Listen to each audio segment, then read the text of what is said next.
A Ucrânia invadiu a Rússia de novo. E não, dessa vez não foi na região de Kursk, mas de outro lado, às 2 horas de distância, em outro estado, outra província. Eles conquistaram 3 cidades desde domingo agora. E isso não sou eu falando, mas os próprios russos declarando isso nos canais de Telegram. Eles disseram também que os russos que estavam na fronteira se renderam quando eles viram os ucranianos chegando. E você vai ficar surpreso da maneira que esse exército ucraniano chegou até lá. Nem a inteligência russa estava prevendo esse ataque. Guerra é guerra. Вот у нас попытка очередная была контрнаступления по Новобахмутовской. И вот он результат. Вот они все красавцы. И они участники конкурса были. Ну, вы были.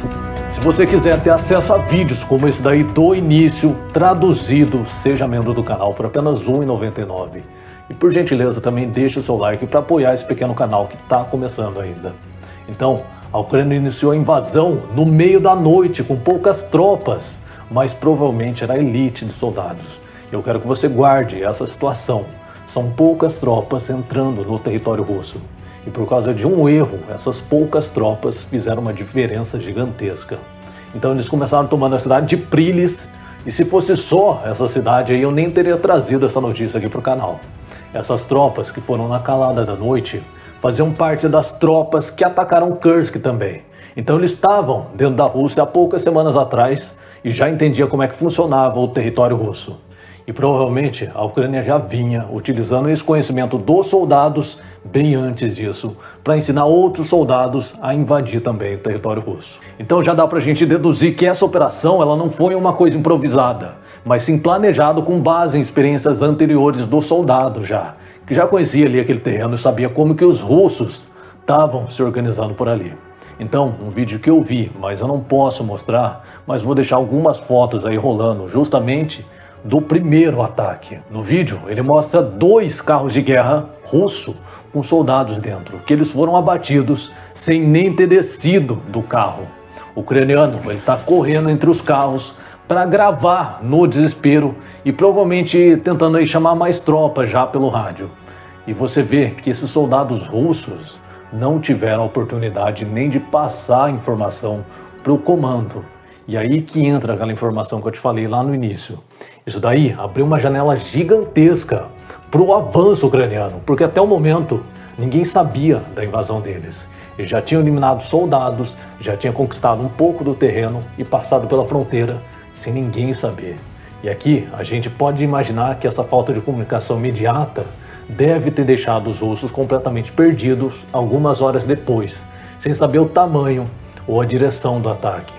E é justamente para isso que os primeiros soldados eles fazem o reconhecimento e o abate rápido caso for preciso, porque o foco é justamente marcar a posição e trazer as informações, não é eliminar em si. Eles querem ser o mais quieto possível, calmo e voltar para o terreno depois com as táticas e mais força, já sabendo o que eles vão fazer. Só que esse primeiro abate, ele foi uma janela importante para o início do caos. E lembrando que aqui a gente está na primeira cidade ainda, no domingo. E no meio desse caos veio a declaração do russo, que eu abro aspas para ele. Ele diz, como diabos que isso daí foi acontecer? Basicamente quem estava segurando a fronteira se rendeu, os ucranianos simplesmente caminharam em silêncio e chegaram em outra cidade. A fronteira estava extremamente minada, com buracos impossíveis de passar e depois com os dentes de dragões. E eles desminaram tudo e fizeram caminho. E eu fecho as aspas do russo, bravo e furioso com o que estava acontecendo ali.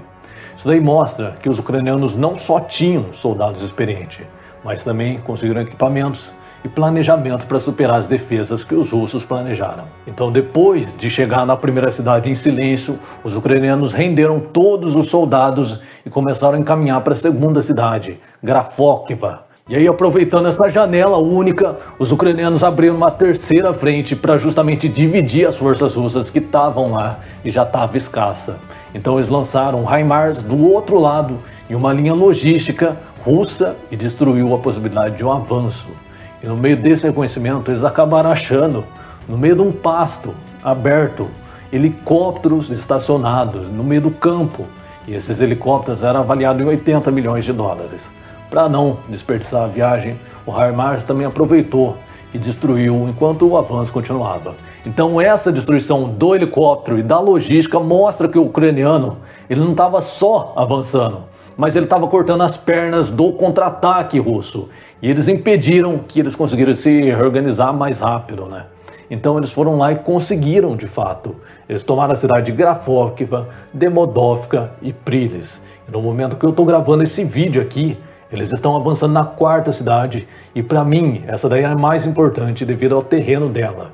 E é óbvio que os ucranianos também sabem dessa informação. E você vê que a cidade ela é privilegiada porque ela fica num morro mais alto do que as demais. Isso daí abre uma visão bem boa para os ucranianos e também para os russos, né, no caso do contra-ataque.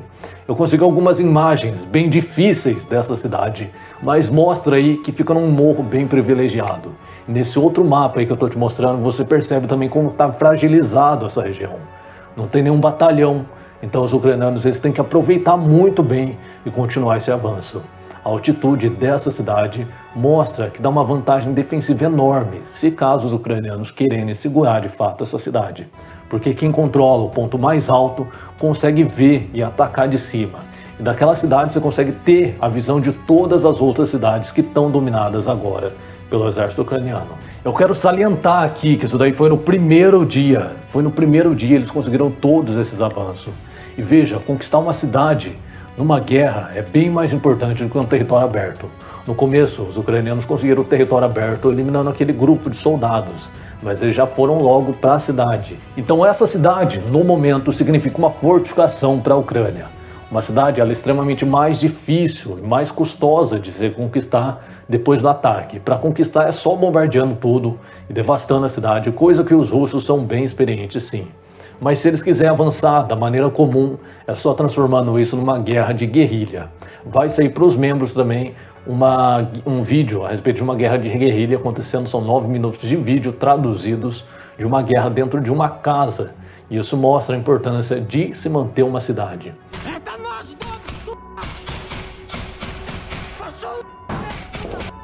Isso daí pode complicar ainda mais a resposta russa. Porque além de lutar, eles têm que lidar com os civis que estão em pânico. E uma população que agora está realmente sentindo a guerra. E a Rússia, agora ela tem que se preocupar com essa quarta cidade também, que para mim é a mais importante da região. Uma coisa bem difícil, mas que pode acontecer é justamente os ucranianos fazer uma batida e uma retirada rápida. Mas eu duvido muito que isso aconteça, porque o avanço de agora está bem significativo.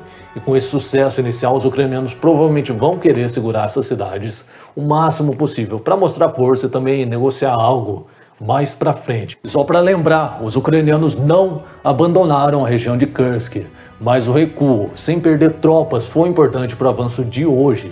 Eles conservaram esses soldados que agora têm outro papel bem semelhante nessa guerra.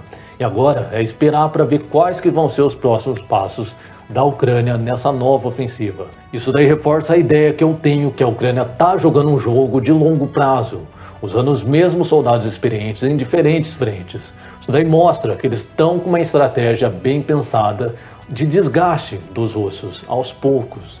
Então se você quiser também que seu nome apareça no final do vídeo, assim como está acontecendo aqui, é só comentar alguma coisa. Se você quiser que seu nome seja fixado e agradecido no final, vire membro Elite Real. Guerra é guerra.